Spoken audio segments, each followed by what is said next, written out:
عاقبۃ للمتقین والصلاة والسلام علی من کان نبی آدم بین الماء والطین۔ قال اللہ تبارک و تعالی فی القرآن المجید والفرقان الحمید واعتصموا بحبل اللہ جميعا ولا تفرقوا۔ صدق اللہ العظیم، صدق صادق المصدوق علیہ الصلاۃ والتسلیم۔ ان اللہ وملائکتہ یصلون علی النبی یا ایھا الذین آمنوا صلوا علیہ وسلموا تسلیما۔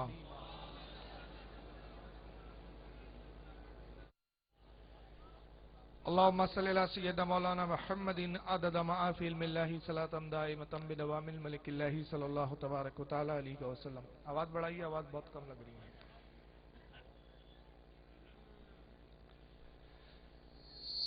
سرزمین اندور میں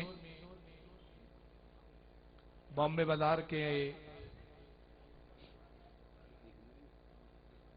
اس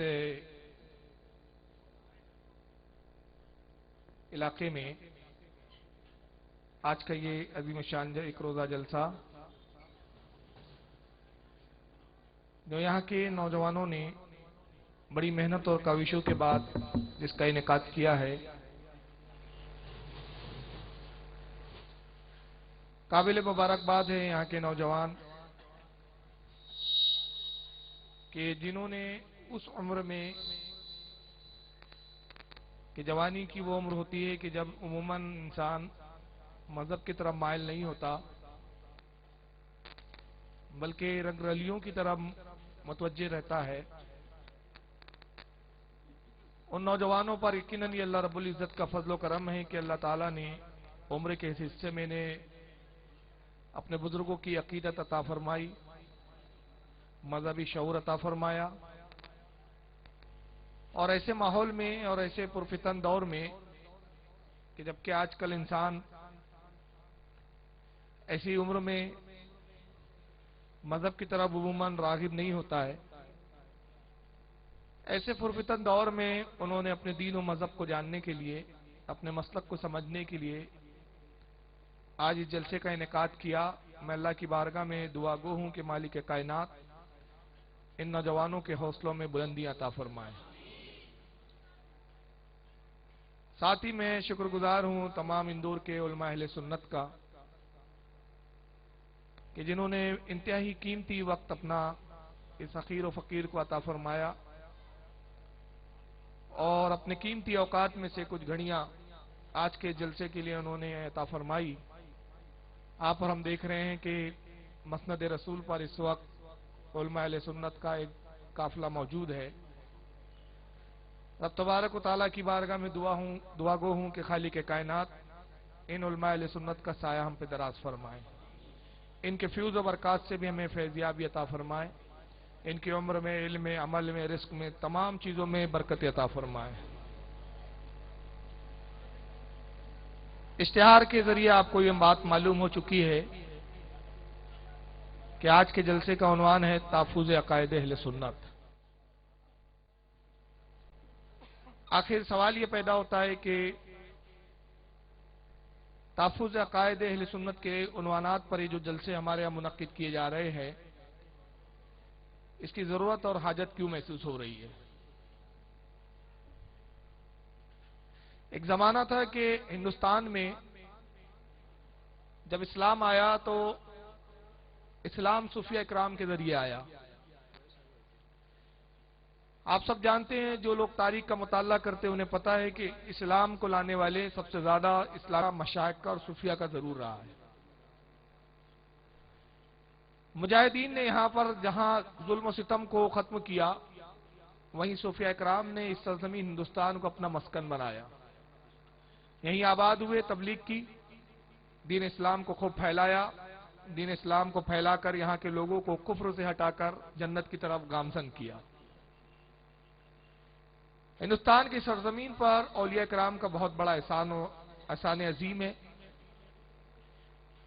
آپ تاریخ کا مطالعہ کیجئے تو دیکھیں گے کہ آپ داتا گنج بخش لاہوری، बल्कि उससे भी पहले हजरत उस्मान गनी और बास के नजदीक फारूक आजम के दौरे खिलाफत में हजरत अमर इब्न आस के भाई हिंदुस्तान तशरीफ लाए, और उसके बाद एक सिलसिला चला है मोहम्मद बिन कासम के जरिए, फिर उसके बाद महमूद गजनवी आते हैं, फिर दातागन बख्श लाहौरी, बुजुर्गान दीन सूफिया कराम आते रहे। बल्कि हाल तो यह है कि साहबी रसूल को भी अपने दामन में लेने का हिंदुस्तान की जमीन को शर्फ हासिल है, और अल्लाह का फजल करम है कि उस साहबी की बारगाह में हाजिर होने का मौका मुझे अता हुआ है, जिनका मजार चेन्नई में मौजूद है कोलम शरीफ के अंदर, जिन्हें दुनिया हजरत तमीम दारी अंसारी रदी अल्लाह तआला अन्हु के नाम से याद करती है। ये एक साहबी रसूल है जो हिंदुस्तान की सरजमीन पर आए, और ये उस वक्त के हिंदुस्तान की हम बात कर रहे हैं जो गैर मुनकसिम हिंदुस्तान है। गैर मुनकसिम यानी जब बंटवारा नहीं हुआ था, तकसीम नहीं हुआ था, हिंदुस्तान के इस हिस्से में बांग्लादेश का इलाका भी था जो अब पाकिस्तान में चला गया, वो भी हिंदुस्तान ही कहलाता था। बल्कि श्रीलंका जो अब एक टुकड़ा छोटा सा अलग नजर आता है, ये भी हिंदुस्तान का एक हिस्सा था। हत्ता कि ईरान के भी कुछ इलाके और अफगानिस्तान की भी बॉर्डरें हिंदुस्तान को छूते हुए रहती थी, और हिंदुस्तान के अंदर ये पूरा गैर मुनकसिम हिंदुस्तान जो एक वसी और अरीज जमीन पर फैला हुआ था, इस हिंदुस्तान में जहां हजरत तमीम दारी अंसारी रदी अल्लाह तआला अन्हु तशरीफ लाए हैं, उस वक्त ये हिस्सा अब कराची में चला गया। उस वक्त गैर मुनकसिम हिंदुस्तान की बात कर रहा हूं। और देखिए, तबलीग ऐसी अजीम तबलीग की है, जिंदा होते हैं तो तबलीग करते हैं, विसाल के बाद भी तबलीग करते हैं। जब विसाल फरमाने लगे तो वसीयत की कि मेरे जनाजे को, मेरे जिस्म को दफन ना किया जाए, बल्कि एक ताबूत में रखकर समुंदर के हवाले कर दिया जाए, और फिर अपनी सवाने हयात लिखवाई, अपनी जिंदगी के हालात लिखवाए, अपना तारुफ बताया कि मैं रसूलुल्लाह का साहबी हूं, और साथ ही में वो तहरीर को आपके जिस्म के साथ रख दिया गया। वो ताबूत समुंदर के हवाले किया वसीयत के मुताबिक।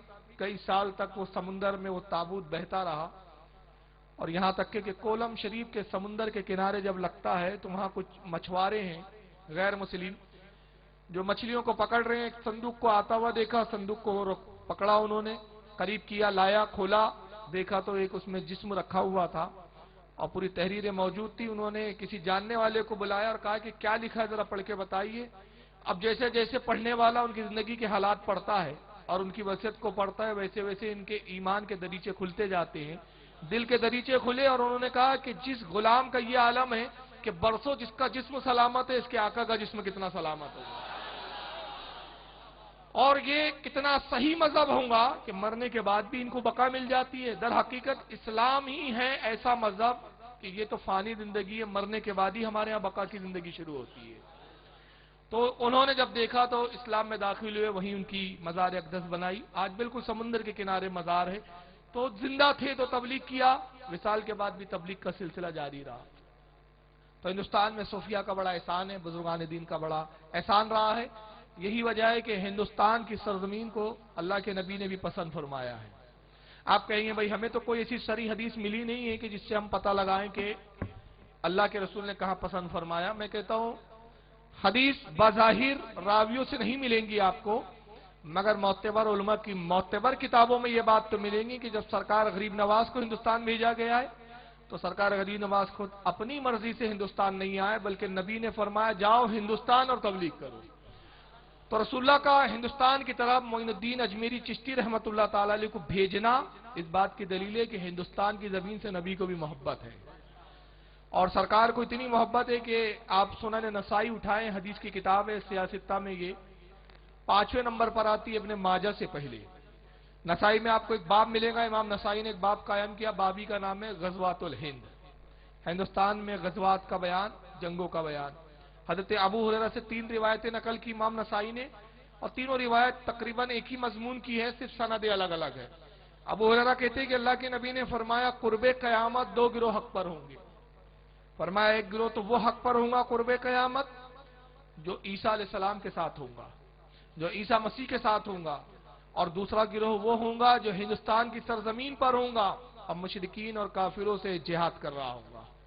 अबू हुरैरा कहते हैं कि अगर मैं जिंदा रहा तो मैं हिंदुस्तान के गिरोह में रहना पसंद करूंगा। तो आप अंदाजा लगाएं कि हिंदुस्तान की फजीलत कितनी है। बल्कि मैं कहूं कि हिंदुस्तान की इससे बढ़कर और क्या फजीलत होंगी कि जब बनी आदम की तखलीक हुई है, आदम अलैहिस्सलाम की तखलीक हुई, बनी आदम के सबसे पहले जद्द करीम आदम अलैहिस्सलाम, और रब तबारक व तआला ने पहले ही अपनी मंशा जाहिर कर दी थी। लोग कहते आदम ने गुनाह किया जमीन पे आए, मैं कहता हूं ऐसा कहने वाला खुद गुनाहगार है। दर हकीकत आदम अलैहिस्सलाम ने ना गुनाह किया ना खता की, बल्कि मंशा इलाही की तकमील की है। इसलिए कि पैदा होने से पहले इरशाद फरमा दिया गया, इन्नी जाइलुन फिल अर्द खलीफा, कि मैं जमीन पर एक खलीफा पैदा करने वाला हूं। अभी आदम पैदा नहीं हुए, लेकिन अल्लाह फरमा रहे कि मैं तो जमीन पर पैदा करने वाला हूं। तो अब मेरी हिकमत है, मेरी हिकमत बहाना तलाश करती है। तो आदम गंदुम खाओ, तुम्हारा गंदुम खाना भी मेरी मर्जी के मुताबिक है, मेरी मंशा के मुताबिक है। अगर तुम जमीन पर ना होंगे तो मैं अपने हबीब को कैसे भेजूंगा, फिर उम्मतें कैसे आएंगी। तो मैंने सारी कायनात की तखलीक तो अपने नबी के सदके में की है। अगर महबूब को पैदा करना मकसूद ना होता, आदम मैं तुझे भी पैदा ना करता। तो अब महबूब को भेजना है तो आदम जमीन पे जाओ ताकि नस्लें फैले, मंशा इलाही की तकमील के लिए आदम आए। तो जिस सरजमीन का इंतखाब किया, इंसान के पहले कदम लग रहे हैं, इंसान के जद्द करीम के कदम, वो भी हिंदुस्तान की सरजमीन है। तो अंदाजा लगाइए कि हिंदुस्तान कितनी अजीम सरजमीन है। हर जमाने में जितने आप देखें, आदम अलैहिस्सलाम से लेकर कहा जाता है कि नूह अलैहिस्सलाम भी हिंदुस्तान आए, तारीख बताती कि शीश अलैहिस्सलाम भी हिंदुस्तान तशरीफ लाए। बल्कि बहुत ही इंतहाई ज़ईफ रिवायत, बहुत ही ज़ईफ, मैं कह दूं पहले ज़ईफ, बल्कि बास के नजदीक मौजू तक है, लेकिन बहरहाल मौरखीन का एक तबका तो ये जरूर कहता है कि अयोध्या में हजरत शीश अलैहिस्सलाम की भी मजार है। मजार काफी लंबी चौड़ी है, तो हजरत शीश की मजार भी बताई जाती है। नूह अलैहिस्सलाम का यहाँ आना और तशरीफ लाना भी बताया जाता है। अंबिया भी आए, सहाबा भी आए, औलिया भी आए, और जो भी आए सब सुन्नी सही अकीदा रहे, सब सुन्नी रहे। ये दौर कब तक सुन्नियत का चलता रहा? हर जमाने में आप देखें सब सुन्नी थे, सब आशिकाने रसूल थे, सब अंबिया से मोहब्बत करने वाले थे।